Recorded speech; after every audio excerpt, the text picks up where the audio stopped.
Uma grande iniciativa. A imprensa comunica muitos exemplos de heroísmo dos soldados vermelhos. Na luta contra as tropas de Kolchak, Denikin e outras tropas dos latifundiários e capitalistas, os operários e os camponeses dão frequentemente provas de milagres, de coragem e tenacidade, defendendo as conquistas da Revolução Socialista. Lenta e difícil é a eliminação da anarquia, a superação do cansaço e do desleixo, mas, apesar de tudo, avança. O heroísmo das massas trabalhadoras, que se sacrificam conscientemente pela causa da vitória do socialismo, constitui a base da disciplina nova, fraterna, do Exército Vermelho, do seu renascimento, fortalecimento e crescimento. Não menos digno de atenção é o heroísmo dos operários na retaguarda. Neste aspecto, tem uma importância verdadeiramente gigantesca a organização pelos operários, por sua própria iniciativa, dos sábados comunistas. Evidentemente, trata-se apenas de um começo, mas de um começo de excepcional importância. E o começo de uma revolução mais difícil, mais essencial, mais radical e mais decisiva do que o derrubamento da burguesia, pois é uma vitória sobre a própria rotina, o desleixo, o egoísmo pequeno-burguês, sobre todos esses hábitos que o maldito capitalismo deixou em herança ao operário e ao camponês. Quando esta vitória estiver consolidada, então e só então se criará a nova disciplina social, a disciplina socialista. Então, só então será impossível voltar para trás, para o capitalismo, e o comunismo se tornará verdadeiramente invencível. O Pravda publicou em 17 de maio o artigo do camarada A.J., O Trabalho à Maneira Revolucionária, um sábado comunista. Este artigo é tão importante que o reproduzimos na íntegra. O Trabalho à Maneira Revolucionária, um sábado comunista. A carta do CC do PCR acerca do trabalho à maneira revolucionária deu um forte impulso às organizações comunistas e aos comunistas. Um entusiasmo geral levou para a frente muitos ferroviários comunistas, mas a maioria deles não pôde abandonar os postos de responsabilidade nem descobrir novos métodos de trabalho à maneira revolucionária. As notícias procedentes das localidades acerca da lentidão no trabalho de mobilização e da morosidade burocrática obrigaram o subdistrito do Caminho de Ferro Moscovo-Kazan a dar atenção ao mecanismo da gestão da rede ferroviária. Verificou-se que, pela insuficiência de mão de obra e pela fraca intensidade do trabalho, se atrasavam as encomendas urgentes e as reparações rápidas de locomotivas. Em 7 de maio, numa Assembleia Geral de Comunistas e de simpatizantes do subdistrito da linha Moscovo-Kazan, foi colocada a questão de passar das palavras aos atos em relação à ajuda à vitória sobre Kolchak. A proposta apresentada dizia: em vista da grave situação interna e externa e a fim de conseguir a superioridade sobre o inimigo de classe, os comunistas e simpatizantes devem fazer um novo esforço e tirar ao seu descanso mais 1 hora de trabalho, isto é, aumentar 1 hora ao seu dia de trabalho, somá-las e no sábado dar de uma só vez 6 horas de trabalho físico, a fim de produzir imediatamente um valor real. Considerando que os comunistas não devem poupar nem a sua saúde nem a sua vida para assegurar as conquistas da Revolução, o trabalho será feito gratuitamente. O sábado comunista será introduzido em todo o subdistrito até a vitória completa sobre Kolchak. Depois de algumas vacilações, esta proposta foi aprovada por unanimidade.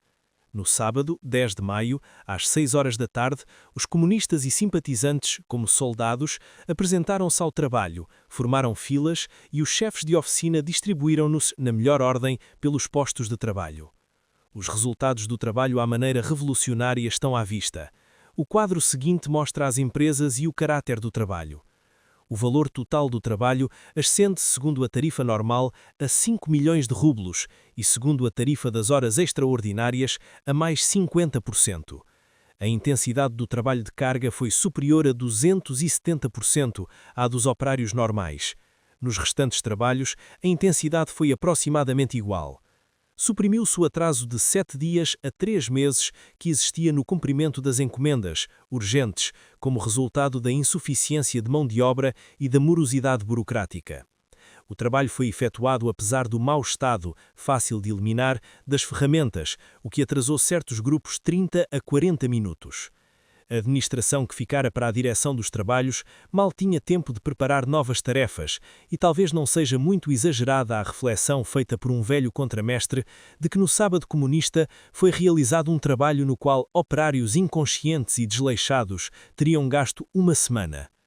Como também participaram nos trabalhos pessoas que são simplesmente adeptos sinceros do poder soviético, como se espera a afluência de grande número deles nos sábados futuros e como também outros distritos desejam seguir o exemplo dos ferroviários comunistas da linha Moscovo-Kazan, determinei mais pormenorizadamente no aspecto organizativo, utilizando os dados provenientes das localidades.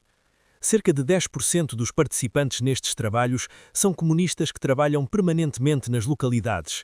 Os restantes ocupam postos eleitos e de responsabilidade, desde o comissário da linha até ao comissário de diferentes empresas e também do sindicato e trabalhadores da direção e do comissariado das vias de comunicação. Nunca se viu tanto entusiasmo e harmonia no trabalho. Quando os operários, empregados de escritório e funcionários da direção, depois de terem levantado o aro de 40 pudes de uma roda para um comboio de passageiros, a fizerem rolar para o seu lugar, sem palavras grosseiras e discussões, como formigas laboriosas, nascia no fundo do coração um fervoroso sentimento de alegria pelo trabalho coletivo e fortalecia-se a fé em que a vitória da classe operária é inabalável. Os abutres mundiais não conseguirão estrangular os operários vitoriosos. A sabotagem interna não verá a vitória de Kolchak. Terminado o trabalho, os presentes foram testemunhas de uma cena jamais vista. Uma centena de comunistas, fatigados mas com os olhos brilhantes de alegria, saudaram o êxito do trabalho com o canto solene de A Internacional. E parecia que as notas triunfais do hino triunfal atravessavam os muros para se irem espalhar por Moscovo operária e, como as ondas formadas por uma pedra atirada na água, propagar-se pela Rússia operária e despertar os cansados e desleixados. A.J. Local de trabalho: Moscovo. Oficinas principais de locomotivas. Designação dos trabalhos. Carregamento de materiais para a linha, de ferramentas para a reparação de locomotivas e peças de vagões para Perovo, Murom, Alatir e Sisran. Número de operários: 48 mais 21 mais 5, igual a 74 operários. Número de horas: unidade de tempo: 5 mais 3 mais 4, igual a 12 unidades. Número de horas: total: 240 mais 63 mais 20, igual a 323 horas. Trabalho efetuado: carregados 7.500 pudes, descarregados 1.800 pudes. 2. Local de trabalho: Moscovo. Depósito de comboios de passageiros. Designação dos trabalhos: reparação corrente complexa de locomotivas. Número de operários: 26. Número de horas: unidade de tempo: 5. Número de horas: total: 130. Trabalho efetuado: no total, um trabalho equivalente à reparação de 1,5 locomotivas. 3. Local de trabalho: Moscovo, estação de triagem. Designação dos trabalhos: reparação corrente de locomotivas. Número de operários: 24. Número de horas: unidade de tempo: 6. Número de horas: total: 144. Trabalho efetuado: postas em serviço 2 locomotivas e em 4 desmontadas as peças para reparação. 4. Local de trabalho: Moscovo, secção de carruagens. Designação dos trabalhos: reparação corrente de carruagens de passageiros. Número de operários: 12. Número de horas: unidade de tempo: 6. Número de horas: total: 72. Trabalho efetuado: 2 carruagens de terceira classe. 5. Local de trabalho: Perovo, oficinas principais de vagões. Designação dos trabalhos: reparação corrente de vagões e pequenas reparações realizadas no sábado e no domingo. Número de operários: 46 mais 23, igual a 69 operários. Número de horas: unidade de tempo: 5 mais 5, igual a 10 unidades.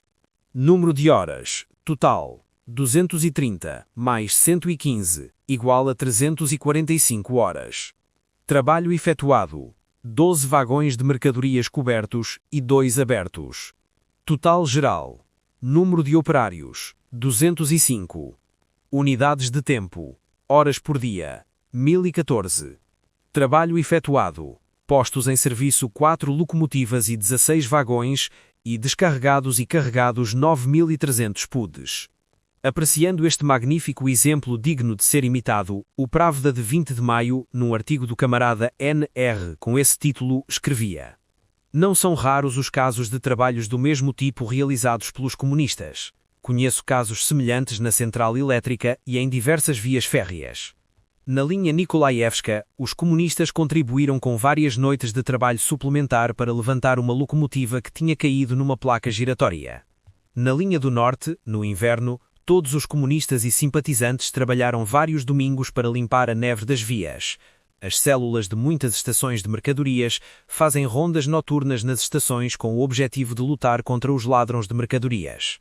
Mas este trabalho era ocasional, não sistemático. Os camaradas da linha de Kazan introduziram um elemento novo que dá a este trabalho um caráter sistemático e permanente. Até à vitória completa contra Kolchak, decidiram os camaradas da linha de Kazan, e nisso reside toda a importância do seu trabalho. Eles prolongam 1 hora a jornada de trabalho dos comunistas e simpatizantes durante toda a duração do estado de guerra. Ao mesmo tempo, dão o exemplo do trabalho produtivo. Este exemplo já foi imitado, e deve continuar a ser imitado.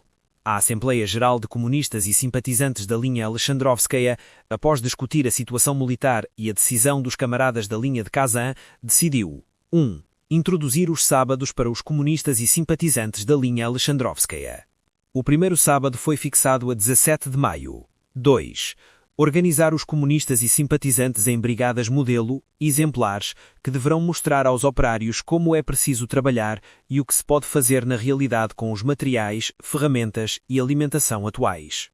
Segundo os camaradas da linha de Kazan, o seu exemplo causou grande impressão, e esperam que no próximo sábado participará no trabalho um número considerável de operários sem partido. No momento em que escrevemos estas linhas, ainda não começou nas oficinas da linha Alexandrovskaya o trabalho extraordinário dos comunistas. Apenas correu o rumor sobre os trabalhos projetados, mas já a massa sem partido se pôs em movimento, e comenta: Não sabíamos ontem, senão nos teríamos preparado e teríamos trabalhado também. No próximo sábado virei sem sobra, ouve-se por todos os lados.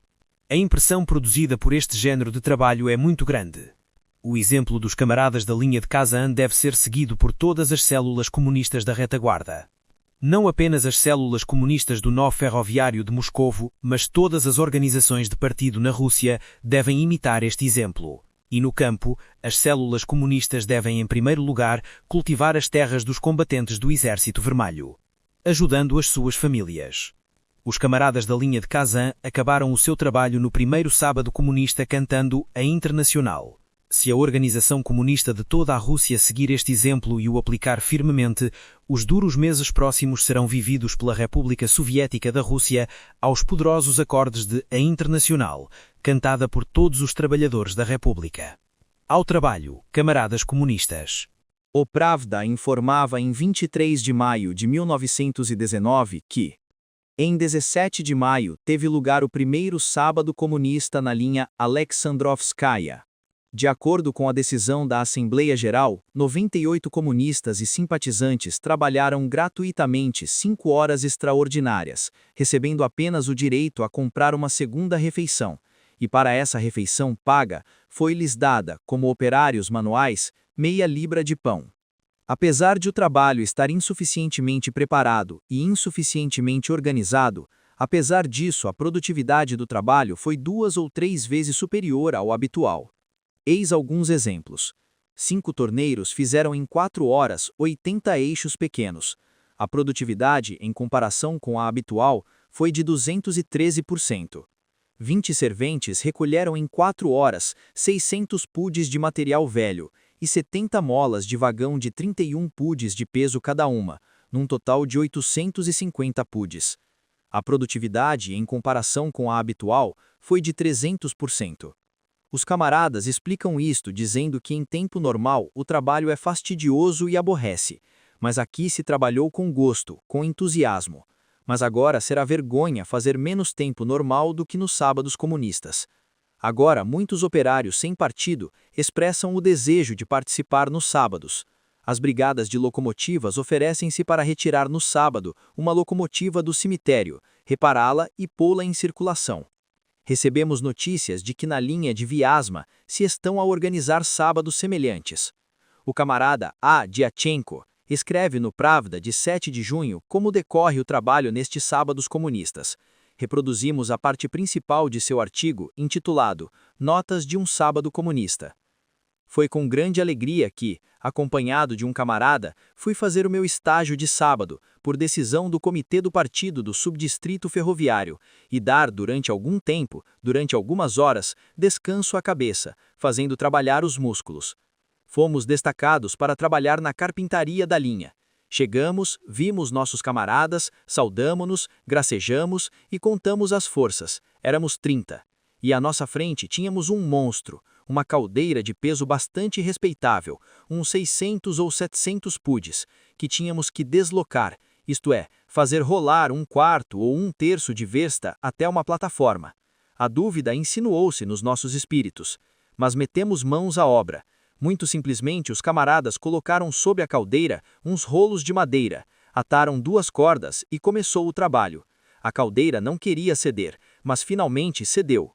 Estávamos contentes, éramos tão poucos, porque durante 2 semanas, operários não comunistas, em número 3 vezes superior ao nosso, tinham estado a puxar aquela mesma caldeira, mas ela não se deixou convencer até que nós chegássemos. Trabalhamos 1 hora, intensamente, todos a uma, ao som compassado da ordem de 1, 2, 3, do nosso camarada capataz, e a caldeira avança, avança. Mas de repente, que aconteceu? Subitamente toda uma fila de camaradas caiu por terra, comicamente. Uma das cordas tinha nos atraifoado. Mas a interrupção não durou mais do que uns minutos. Substituímo-la imediatamente por um cabo. À tarde, anoitecia já visivelmente. Tínhamos ainda que vencer uma pequena encosta para que o trabalho estivesse pronto. Doíam-nos os braços, as palmas das mãos ardiam-nos, transpirávamos, fazíamos todos os esforços, mas o trabalho avançava.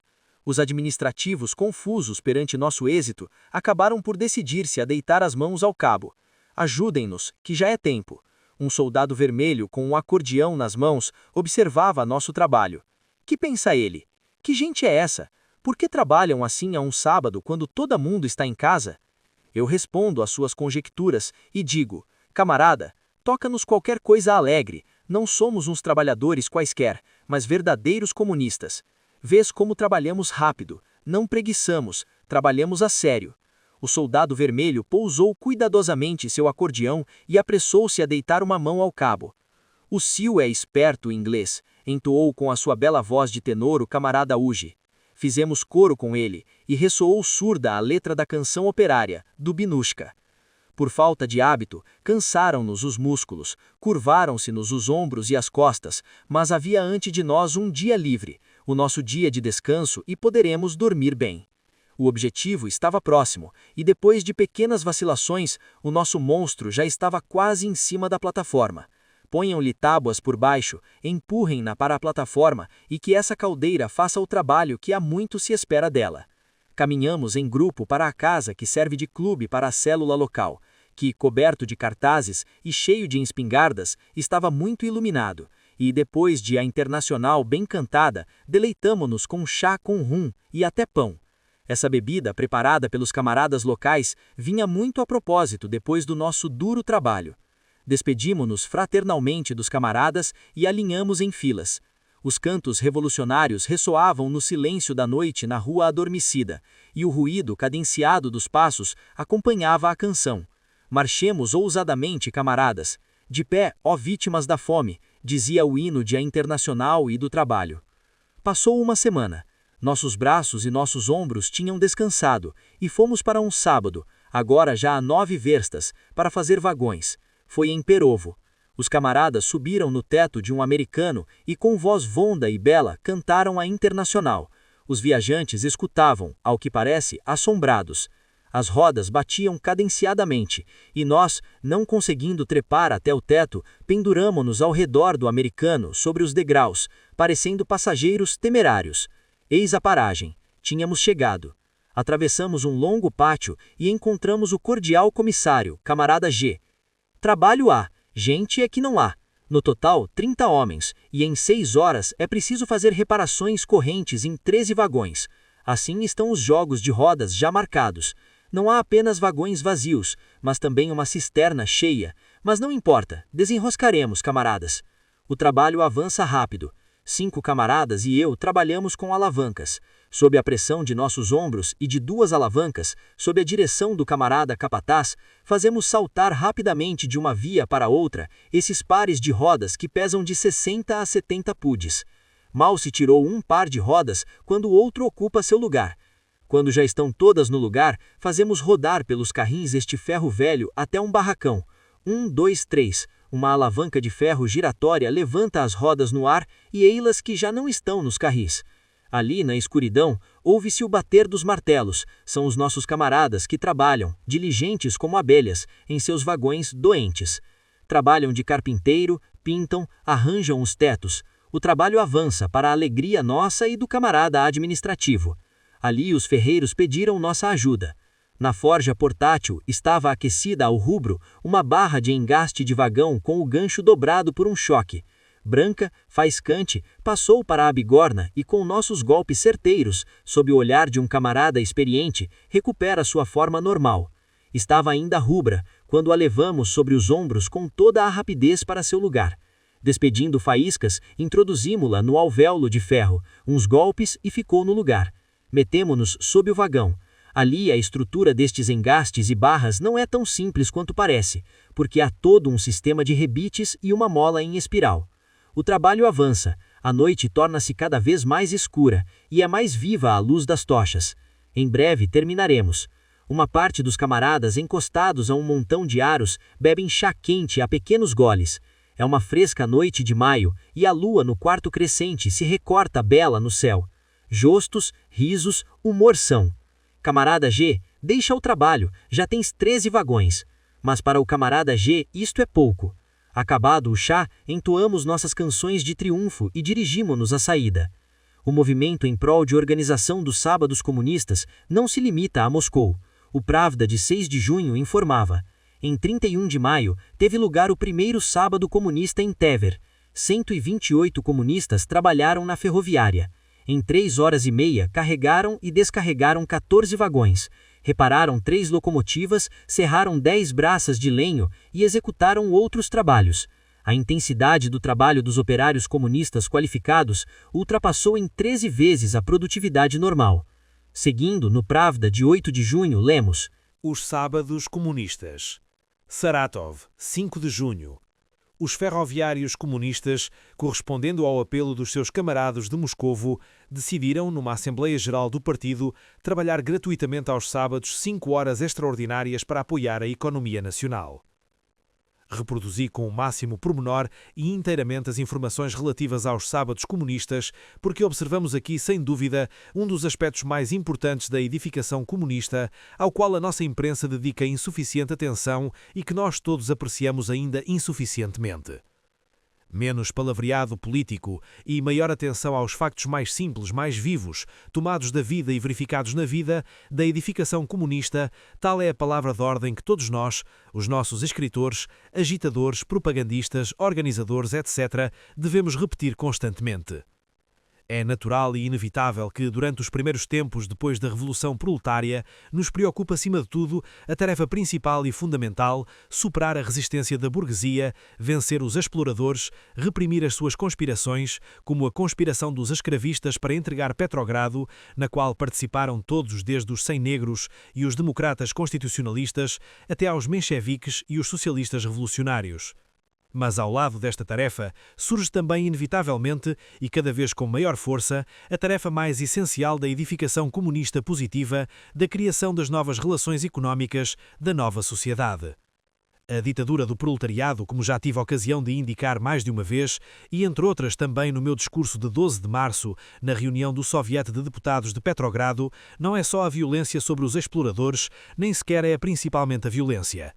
A base económica dessa violência revolucionária, a garantia da sua vitalidade e do seu êxito, está em que o proletariado representa e realiza um tipo mais elevado de organização social do trabalho em comparação com o capitalismo. Isto é o essencial. Nisto reside a força e a garantia da vitória inevitável e completa do comunismo. A organização feudal do trabalho social assentava na disciplina do cacete, na ignorância e no embrutecimento extremos dos trabalhadores, expoliados e escarnecidos por um punhado de latifundiários. A organização capitalista do trabalho social assentava na disciplina da fome, e a massa enorme dos trabalhadores, apesar de todo o progresso da cultura e da democracia burguesa, continuou a ser, mesmo nas repúblicas mais avançadas, mais civilizadas e mais democráticas, a massa ignorante e embrutecida dos escravos assalariados ou dos camponeses esmagados, expoliados e escarnecidos por um punhado de capitalistas. A organização comunista do trabalho social, de que o socialismo constitui o primeiro passo, assenta e assentará cada vez mais na disciplina livre e consciente dos próprios trabalhadores que derrubaram o jugo tanto dos latifundiários como dos capitalistas. Esta nova disciplina não cai do céu nem nasce de votos piedosos, mas decorre das condições materiais da grande produção capitalista e apenas delas. Sem elas é impossível. E o portador ou veículo dessas condições materiais é uma classe histórica determinada, criada, organizada, unida, instruída, educada e temperada pelo grande capitalismo. Essa classe é o proletariado. A ditadura do proletariado, se traduzirmos esta expressão latina, científica, histórico-filosófica, para uma linguagem mais simples, significa o seguinte: só uma classe determinada, a saber, os operários urbanos e, em geral, os operários das fábricas, os operários industriais, está em condições de dirigir toda a massa de trabalhadores e explorados na luta para derrubar o jugo do capital, no processo do próprio derrubamento, na luta para manter e consolidar a vitória, na obra da criação do novo regime social, do regime socialista, em toda a luta pela completa supressão das classes. Notemos, entre parênteses, a diferença científica entre o socialismo e o comunismo consiste apenas na que a primeira palavra designa a primeira fase da sociedade nova que nasce do capitalismo e a segunda palavra designa uma fase mais avançada dessa sociedade. O erro da Internacional Amarela de Berne consiste no que os seus chefes, só em palavras, reconhecem a luta de classes e o papel dirigente do proletariado, receando levar as suas ideias até ao fim, receando precisamente a conclusão que causa particular horror à burguesia e é absolutamente inaceitável para ela. Receiam reconhecer que a ditadura do proletariado é também um período de luta de classes que é inevitável enquanto as classes não tiverem sido suprimidas e que muda as suas formas, tornando-se particularmente encarniçada e particularmente específica durante os primeiros tempos após o derrubamento do capital. Uma vez conquistado o poder político, o proletariado não cessa a sua luta de classes, antes continua até à supressão das classes, mas naturalmente noutras condições, sobre outras formas e com outros meios. E que quer dizer supressão de classes? Todos aqueles que se dizem socialistas reconhecem este objetivo final do socialismo, mas nem todos, longe de tudo, refletem no seu significado. Chamam-se classes a grandes grupos de pessoas que se diferem entre si pelo lugar num sistema de produção social historicamente determinado, pela sua relação, as mais das vezes fixada e formulada nas leis, com os meios de produção, pelo rol na organização social do trabalho e, consequentemente, pelo modo de obtenção e pelas dimensões da parte da riqueza social de que dispõem. As classes são grupos de pessoas, um dos quais pode apropriar-se do trabalho do outro por causa de ocupar um lugar diferente num regime determinado de economia social. É claro que para suprimir por completo as classes é preciso não só derrubar os exploradores, os latifundiários e capitalistas, não só abolir a sua propriedade parte, é preciso abolir ainda a propriedade privada dos meios de produção, é preciso suprimir tanto a diferença entre a cidade e o campo como a diferença entre os trabalhadores manuais e intelectuais. É uma obra muito longa. Para realizá-la, é necessário um gigantesco passo em frente no desenvolvimento das forças produtivas, é necessário superar a resistência, frequentemente passiva, que é particularmente tenaz e particularmente difícil de superar, de muitas sobrevivências da pequena produção, é preciso superar a enorme força do hábito e da rotina ligadas a estas sobrevivências. Supor que todos os trabalhadores são igualmente capazes de realizar este trabalho seria uma frase vazia e uma ilusão de um socialista antediluviano, pré-marxista, porque essa capacidade não se dá por si mesma, antes nasce historicamente e nasce só mesmo das condições materiais da grande produção capitalista. No princípio do caminho do capitalismo para o socialismo, só o proletariado possui essa capacidade. Ele está em condições de cumprir a gigante missão que lhe incumbe, primeiro porque é a classe mais forte e mais avançada das sociedades civilizadas, segundo porque nos países mais desenvolvidos constitui a maioria da população, terceiro porque nos países capitalistas atrasados como a Rússia, a maioria da população é composta por semiproletários, ou seja, por mulheres que regularmente vivem uma parte do ano como proletários, que procuram regularmente a sua subsistência, em certa medida, no trabalho assalariado em empresas capitalistas. Aqueles que tentam resolver os problemas da transição do capitalismo para o socialismo com generalidades sobre a liberdade, a igualdade, a democracia em geral, a igualdade da democracia do trabalho, etc., como o fazem Kautsky, Martov e os outros heróis da Internacional Amarela de Berna, apenas revelam desta maneira a sua natureza de pequenos burgueses, de filisteus, de espíritos mesquinhos, que se arrastam servilmente atrás da burguesia no plano ideológico. Este problema só pode ser resolvido de um modo acertado por um estudo concreto das relações específicas existentes entre a classe específica que conquistou o poder político, ou seja, o proletariado, e toda a massa não proletária e também semi-proletária da população trabalhadora. E estas relações não se estabelecem em condições fantasticamente harmoniosas, ideais, mas nas condições reais de uma raivosa e multiforme resistência por parte da burguesia. Em qualquer país capitalista, incluindo a Rússia, a imensa maioria da população, e mais ainda a imensa maioria da população trabalhadora, sentiu 1000 vezes sobre si e os seus familiares a opressão do capital, a sua pilhagem e toda a espécie de vexames. A guerra imperialista, isto é, o assassínio de 10 milhões de homens para decidir se a primazia na pilhagem de todo o mundo devia pertencer ao capital inglês ou alemão, agudizou, ampliou e aprofundou extraordinariamente estas provações, forçando as massas a tomar consciência delas.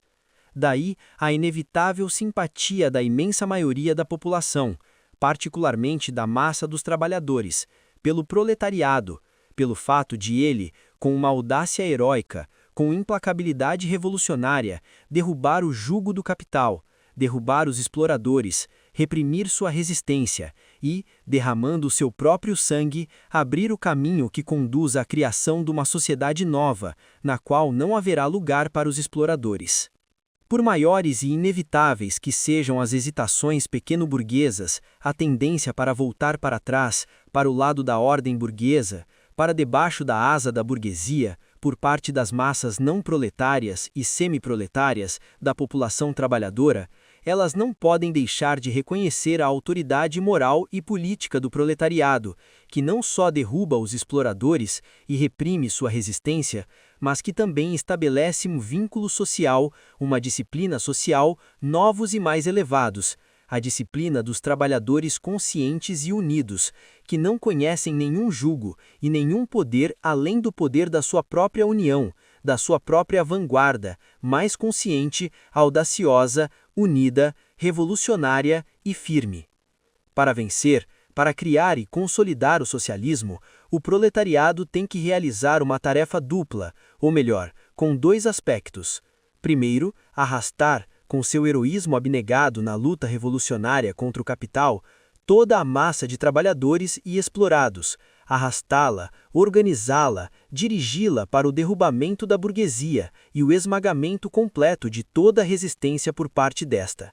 Segundo, conduzir atrás de si toda a massa de trabalhadores e de explorados, assim como todas as camadas pequeno-burguesas da população trabalhadora, para a via do novo construto econômico, para a via da criação do novo vínculo social, da nova disciplina do trabalho e da nova organização do trabalho, que combina a última palavra da ciência e da técnica capitalista com a união maciça dos trabalhadores conscientes, que criam a grande produção socialista. Esta tarefa é mais difícil que a primeira, porque não pode ser realizada em caso algum pelo heroísmo de um impulso isolado, mas exige o heroísmo mais prolongado, mais perseverante e mais difícil do trabalho de massas e cotidiano. Mas esta tarefa é também mais essencial que a primeira, porque no fim das contas, a fonte mais profunda da força para as vitórias contra a burguesia e a única garantia de solidez e inalienabilidade destas vitórias reside unicamente num modo novo e superior da produção social, na substituição da produção capitalista e pequeno-burguesa pela grande produção socialista. Os sábados comunistas têm uma imensa importância histórica precisamente porque nos mostram a iniciativa consciente e voluntária dos operários no desenvolvimento da produtividade do trabalho, na passagem a uma nova disciplina do trabalho e na criação de condições socialistas na economia e na vida. J. Jacobi, um dos poucos, ou mais exatamente um dos raríssimos democratas burgueses da Alemanha, que depois das lições de 1870-1871 não passaram para o chauvinismo nem para o nacional-liberalismo, mas para o socialismo, dizia que a fundação de uma só associação operária tinha mais importância histórica do que a Batalha de Sadowa. E tinha razão. A Batalha de Sadowa decidiu qual de duas monarquias burguesas, a austríaca ou a prussiana, teria a supremacia na criação de um Estado capitalista nacional alemão.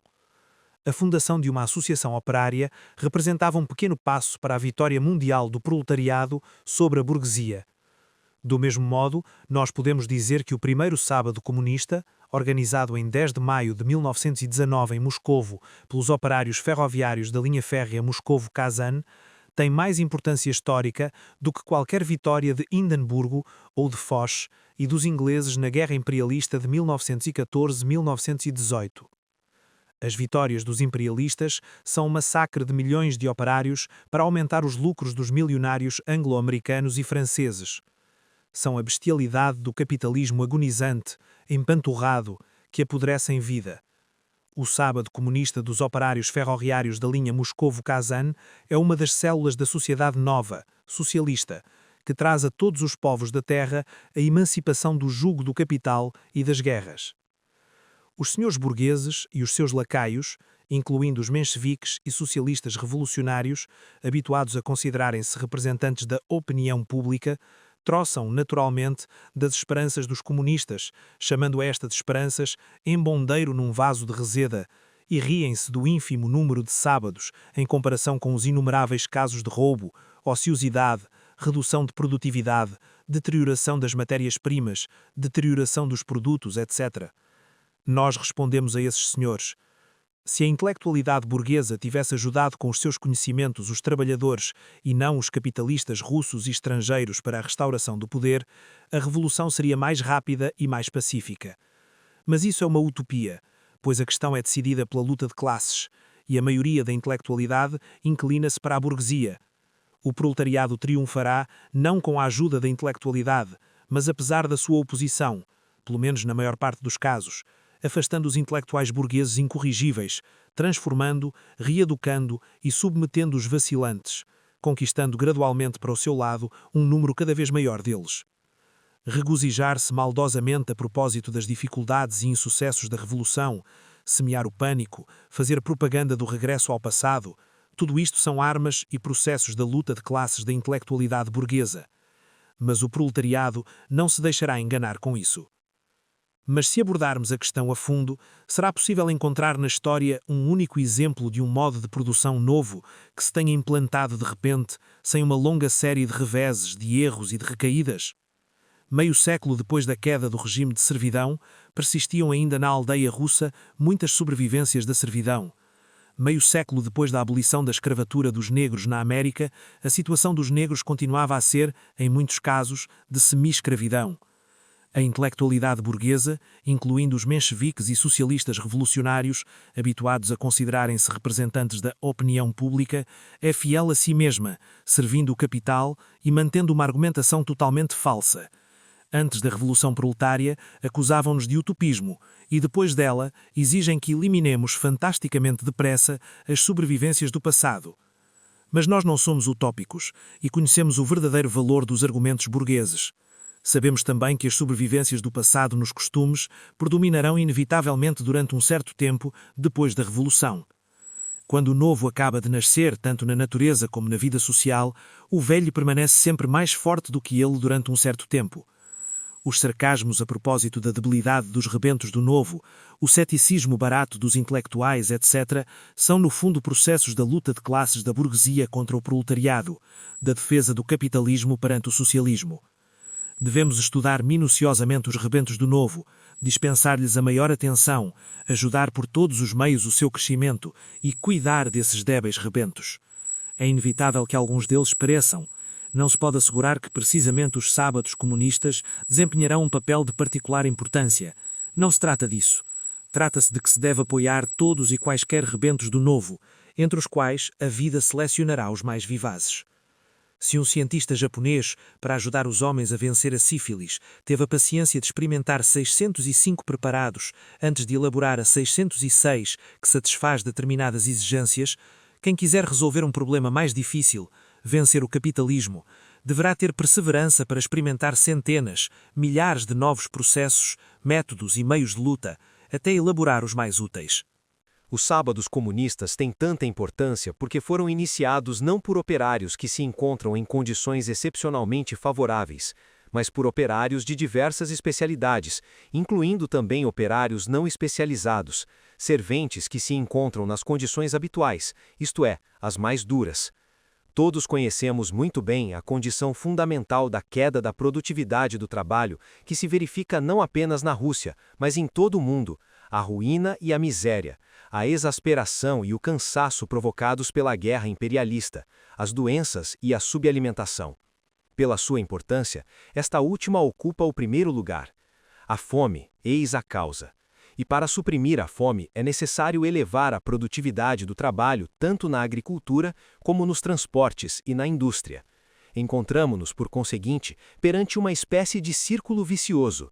Para elevar a produtividade do trabalho é preciso escapar à fome, e para escapar à fome é preciso elevar a produtividade do trabalho. É sabido que semelhantes contradições se resolvem na prática pela ruptura deste círculo vicioso, por uma viragem no estado de espírito das massas, pela iniciativa heróica de alguns grupos que, no quadro de tal viragem, desempenha frequentemente um papel decisivo. Os serventes de Moscou e os ferroviários de Moscou, tendo em vista naturalmente a maioria e não um punhado de especuladores, funcionários e outros guardas brancos, são trabalhadores que vivem em condições desesperadamente difíceis. Sofrem de subalimentação crônica e agora, antes da nova colheita, quando a situação do abastecimento piorou em toda parte, sofrem de verdadeira fome. E estes operários famintos, cercados pela maldosa agitação contra-revolucionária da burguesia, dos mencheviques e dos socialistas revolucionários, organizam os sábados comunistas, trabalham horas extraordinárias, sem qualquer remuneração, e conseguem um aumento enorme da produtividade do trabalho, apesar de se encontrarem cansados, atormentados e extenuados pela subalimentação. Não será isto um heroísmo grandioso? Não será o começo de uma viragem de importância histórica universal? A produtividade do trabalho é, em última análise, o mais importante, o principal para a vitória do novo regime social. O capitalismo criou uma produtividade do trabalho nunca vista sob o feudalismo. O capitalismo pode ser definitivamente vencido e será definitivamente vencido porque o socialismo cria uma nova produtividade do trabalho muitíssimo mais elevada. É uma tarefa muito difícil e muito longa, mas já começou, e isso é o principal. Se na Moscou faminta do verão de 1919, operários famintos, que viveram 4 duros anos de guerra imperialista, depois de ano e meio de uma guerra ainda mais dura, puderam iniciar esta grande obra, que desenvolvimento atingirá ela quando vencermos na guerra civil e conquistarmos a paz? O comunismo é uma produtividade do trabalho mais elevada que a do capitalismo, obtida voluntariamente por operários conscientes e unidos que utilizam uma técnica avançada. Os sábados comunistas têm um valor excepcional como começo efetivo do comunismo, e isto é extremamente raro, pois nos encontramos numa etapa na qual se dão apenas os primeiros passos na transformação do capitalismo para o comunismo, como diz com toda a razão o programa do nosso partido. O comunismo começa lá, onde dos operários de base surge uma preocupação abnegada, que supera a dureza do trabalho pelo aumento da produtividade do trabalho, pela salvaguarda de cada pude de trigo, de carvão, de ferro e outros produtos que não se destinam pessoalmente aos que trabalham, nem aos seus próximos, mas a pessoas alheias, isto é, a toda a sociedade em seu conjunto, a dezenas e centenas de homens unidos primeiro num Estado socialista e depois numa união de repúblicas soviéticas. Karl Marx, em O Capital, troça da pomposidade e grandiloquência da grande parte democrático-burguesa, das liberdades e direitos do homem, de toda essa fraseologia sobre liberdade, igualdade e fraternidade em geral, que deslumbra os pequenos burgueses e filisteus de todos os países, inclusive os heróis atuais da Via Internacional de Berna. Marx contrapõe a essas pomposas declarações de direitos a maneira simples, modesta, prática e corrente com que o proletariado apresenta a questão. Redução da jornada de trabalho pelo Estado, eis um exemplo típico. Toda a justiça e toda a profundidade da observação de Marx nos aparece com tanta maior clareza e evidência quanto mais se desenvolve o conteúdo da Revolução Proletária. As fórmulas do verdadeiro comunismo distinguem-se da fraseologia pomposa, artificiosa e solene dos Kautskys, dos mencheviques e dos socialistas revolucionários e de seus queridos irmãos de Berna, precisamente em que reduzem tudo às condições de trabalho. Menos palavreto a propósito de democracia do trabalho, de igualdade e liberdade, fraternidade, soberania do povo e outras coisas semelhantes que o operário e o camponês conscientes do nosso dia distinguem nessas frases ocas a fraude do intelectual burguês tão facilmente como qualquer pessoa com experiência de vida, que ao ver a fisionomia irrepreensivelmente cuidada e o aspecto de uma pessoa distinta, afirma imediatamente e sem se enganar: é de certeza um trapaceiro. Menos frases pomposas e mais trabalho simples e cotidiano, mais preocupação por cada pude de trigo e por cada pude de carvão, indispensáveis ao operário faminto e ao camponês esfarrapado e descalço, lhes cheguem não por traficâncias, não à maneira capitalista, mas pelo trabalho consciente, voluntário, abnegado heróico de simples trabalhadores, como os serventes e os ferroviários da linha Moscou-Kazan. Todos devemos reconhecer que a cada passo, em toda parte e até nas nossas fileiras, se revelam vestígios da abordagem charlatana, intelectual burguesa, da questão da revolução. A nossa imprensa, por exemplo, não luta o suficiente contra esses restos putrefatos do passado democrático burguês e apoia pouco os rebrotos simples, modestos, cotidianos, mas vivos do verdadeiro comunismo. Tomemos a situação da mulher. Nenhum partido democrático do mundo, em nenhuma das repúblicas burguesas mais avançadas, faz, neste aspecto, em dezenas de anos, nem a centésima parte daquilo que nós fizemos no primeiro ano do nosso poder. Não deixamos, no sentido literal da palavra, pedra sobre pedra das infames leis da desigualdade de direitos da mulher, das restrições ao divórcio, das ignóbeis formalidades que o rodeiam, sobre o não reconhecimento dos filhos naturais, a investigação da paternidade, etc., leis de que subsistem em todos os países civilizados numerosos vestígios, para a vergonha da burguesia e do capitalismo. Temos 1000 vezes razão para nos sentirmos orgulhosos do que fizemos neste domínio, mas quanto mais limpamos o terreno da cangalhada de velhas leis e instituições burguesas, tanto mais claro se tornou para nós que isto foi apenas a limpeza do terreno para a construção, mas ainda não a própria construção. A mulher continua a ser escrava do lar, apesar de todas as leis libertadoras, porque está oprimida, sufocada, embrutecida, humilhada pelos pequenos trabalhos domésticos que a amarram à cozinha e aos filhos, que malbaratam a sua atividade num trabalho improdutivo, mesquinho, enervante, embrutecedor e opressivo. A verdadeira emancipação da mulher e o verdadeiro comunismo só começarão ali e onde começar a luta em massa, dirigida pelo proletariado, detentor do poder do Estado, contra esta pequena economia doméstica, ou mais exatamente, quando começar a sua transformação em massa numa grande economia socialista. Concedemos nós, na prática, suficiente atenção a esta questão, que do ponto de vista teórico é indiscutível para qualquer comunista? Certamente que não. Preocupamo-nos suficientemente com os rebentos do comunismo que já existem neste domínio? Uma vez mais, não e não.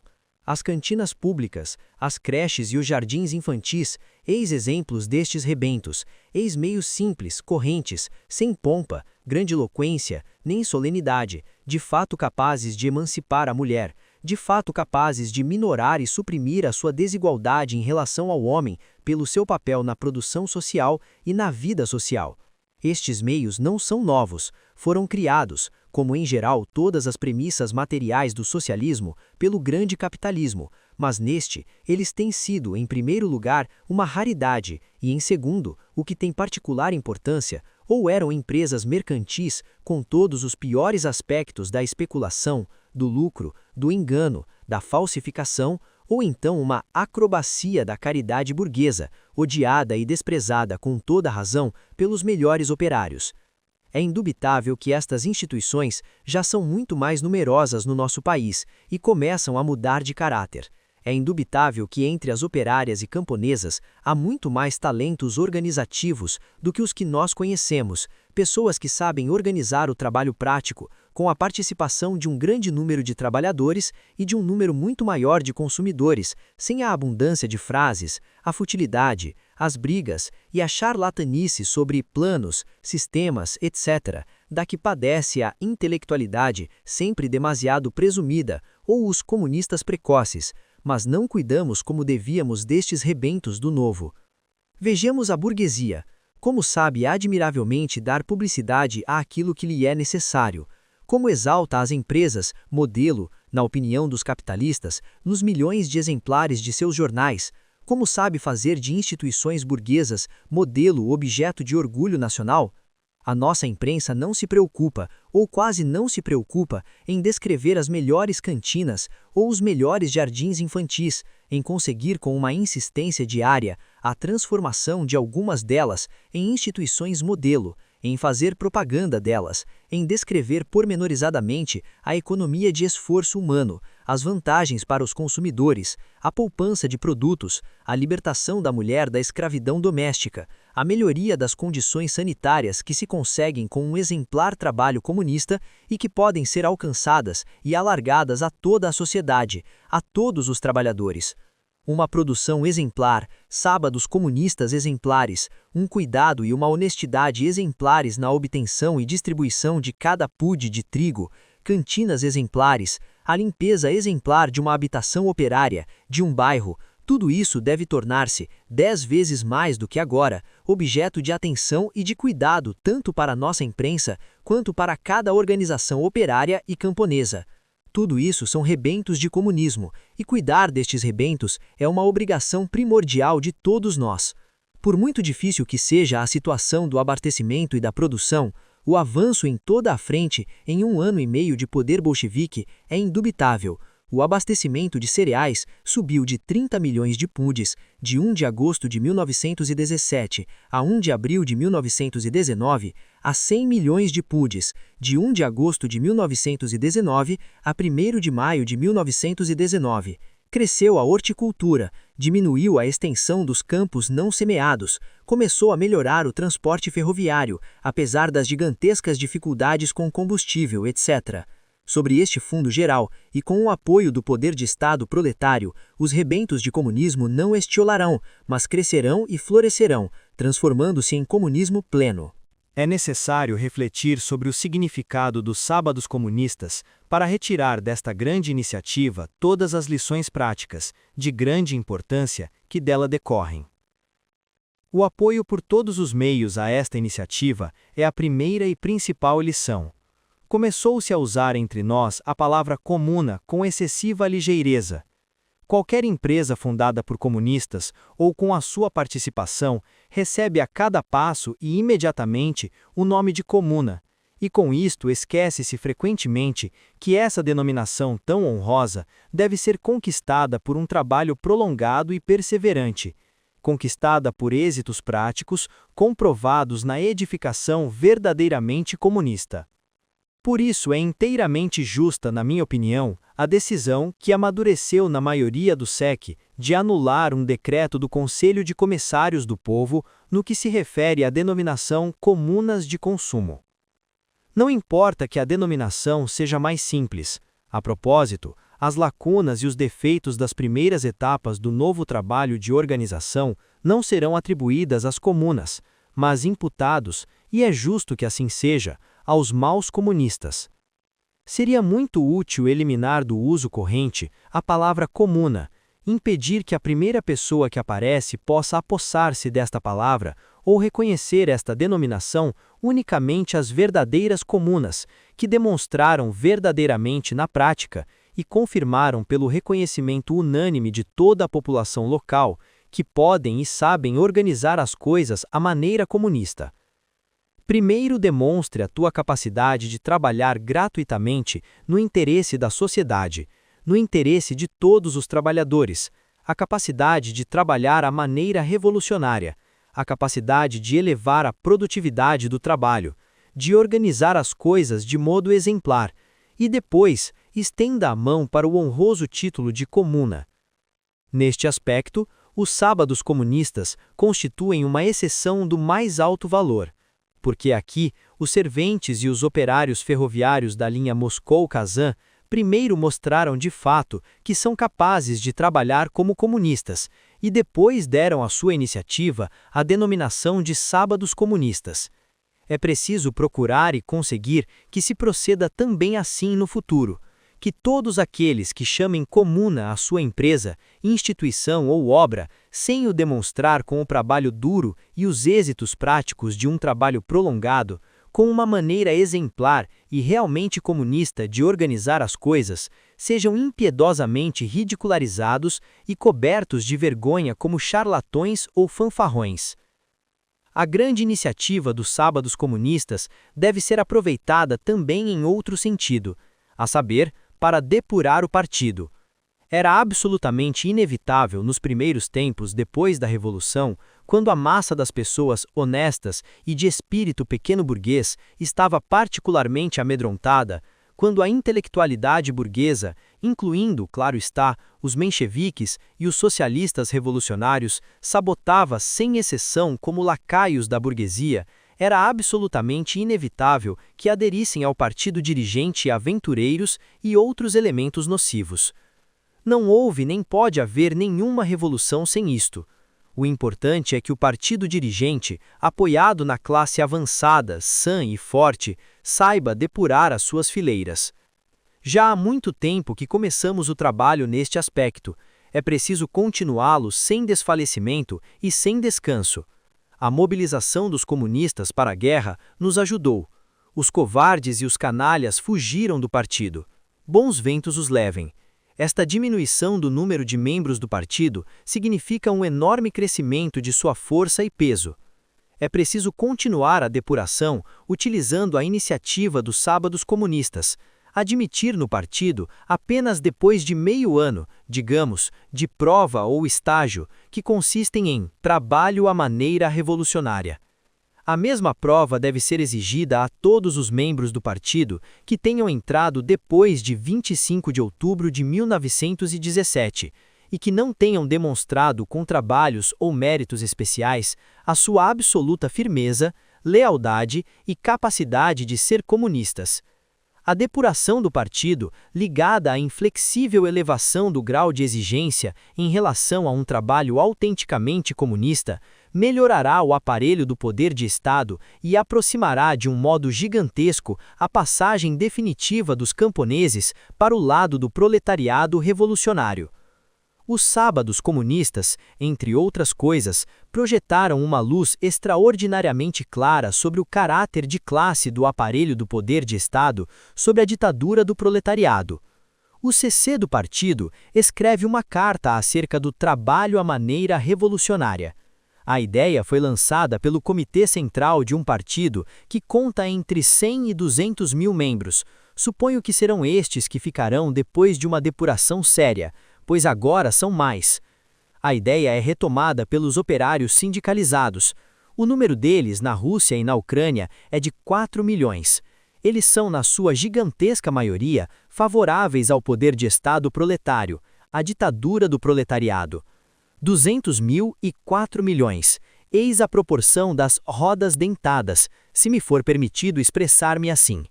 Vêm a seguir dezenas de milhões de camponeses que se dividem em 3 grupos principais: o semiproletário ou camponeses pobres, o grupo mais numeroso e mais próximo do proletariado, depois o campesinato médio e, por último, um grupo muito reduzido, o dos kulaks ou burguesia rural.